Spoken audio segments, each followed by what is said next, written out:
Hello. Today I'm going to show you how to make a hot pad. Hot pad can be any size. The one we're making today is about 18 by 21, which is a quarter fat that you can buy already cut. Or you can just buy some fabric that you like and cut it to 18 by 21. This will be large enough to place a hot casserole dish on top of, or two small ones to protect your counter surface or your table. You can also use the same format to make a table runner. You would just measure the length of your table, and it could still be like 18 inches wide if you want, but whatever the length of your table, but you could use the same format. So anyway, once you've got your fabric cut out like I do, you will need a top fabric, which is this. You'll need a bottom fabric, which is this black, and you're going to need 2 of the Pellon. It's just another name for like fleece. This is what you need to buy. This Thermalin Plus or just fleece. And you need 2 of those. Same size. All 4 layers are the same size. For what we're doing today, it's 18 by 22. So I'm going to start layering it. When we layer them, we're preparing them to sew. This is my top fabric, remember? So I lay it down first with the good side facing up. This is the bad side. But I want to lay it down with the good side facing up. This black probably was not a good example to use, but you want the good side of the black to be facing down. But this black is the same on both sides. But just remember, the good side of the bottom part, this is the bottom, facing down to match, to face the good side of the top part. Bottom part going down.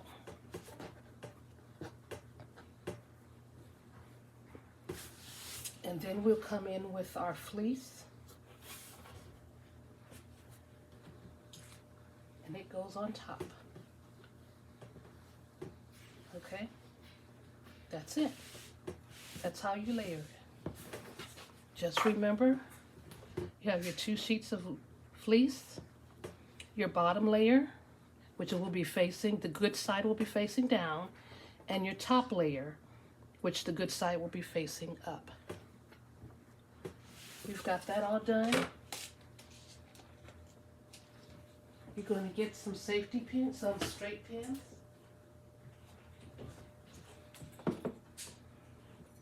And you're going to pin all the way around your project, okay?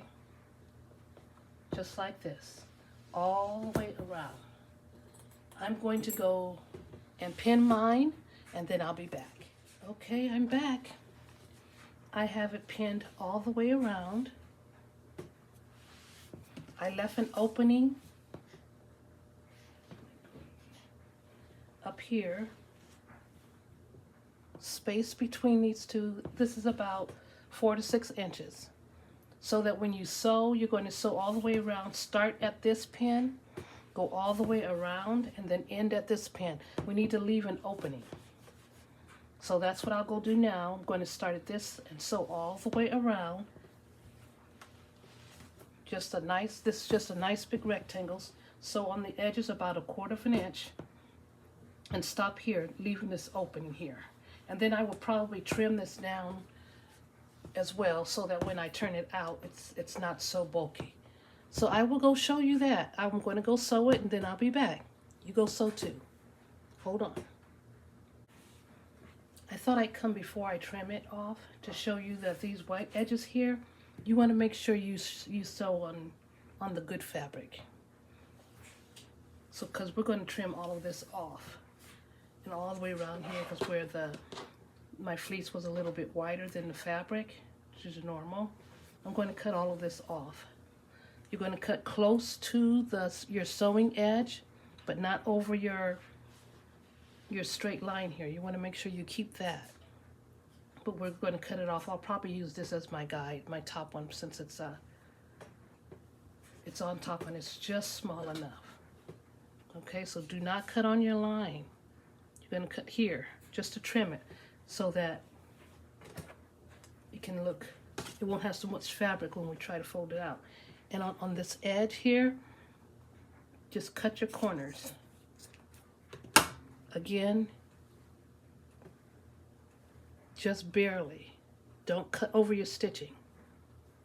It'll just help your corners to come out better when you turn the right side out. So what I'm going to do, and what I want to suggest for you all to do as well, is to, once you get through trimming, maybe I'll come back and show you what it looks like once I trim it. Trim it, turn it right side out, and then give it a nice press. But I'll go ahead and trim it, and then I'll come back. Okay, here we have it I've trimmed all of my sides. Okay, so it's nice and neat now, and it's ready to be turned around. I just wanted you guys to see how it should look. And if when you're going around you find that there was a spot you missed where it didn't catch all of the fabric, because you want to make sure that you catch all 4 layers, just go back and sew it again. It's no big deal. And when we turn it out, I'm going to turn where my good fabric is and turn this out. Okay? Just like you do when you're making a pillowcase. Okay, so I'm going to go do that and I'll be back. Okay, here I am back again. Here everything is turned right side out, ready for its final stitching. I did not mention that when you go around and trim, that you leave wherever your opening is. Leave it out. I don't know if you guys noticed that. And it's important to leave it a little longer when you trim. See here, my trim was up to this point. But I just left this part longer and just cut around it, and then I went back to my trim. I hope that makes sense. But even if you didn't, it's okay, because once you get it with the right sides out, just tuck that in there. The reason I was suggesting to leave a little part longer is because when you turn it with the right side out, it folds in there just nicely. But if you didn't, it's okay. Just fold this in. Just fold your fabric in. Pin it if you need to. Pin it down.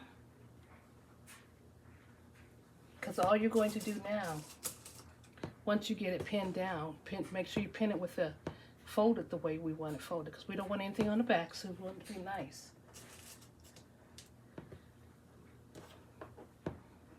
Okay. Make sure you use some matching fabric, matching thread. Do it a nice press before you start sewing, okay? Go all the way around, do a nice press, and then sew. What you're going to sew about, let's see, maybe an inch. Maybe do an inch all the way around, just top on the top. All the way around. Do a top stitch of an inch. That should catch this. If it doesn't catch it, then do it a second time, but go closer to the edge, because you want to make sure you get it closed. I will probably stitch it twice, so your first stitch can go maybe a ½ inch in, and then your second stitch can go a whole inch in. But once you see it, you'll see what you like. For me, I'm going to try to do a ½ inch first, and then on my second one, maybe about an inch. But I'm going to do a top stitch all the way around twice. First a ½ inch, then the second time an inch. If I think about it, I'll come back once I do the first one. But if not, you have the directions. I'm going to go around the first time, all the way around in ½ inch. Once you come back to your beginning, go move it to about an inch, and then go all the way around a second time. And you should have two straight stitches when you're done. Okay, so I'll be back. Okay, we're back. Here we are. See, I went on and did the 2 stitches. I don't know if you can see it on this black.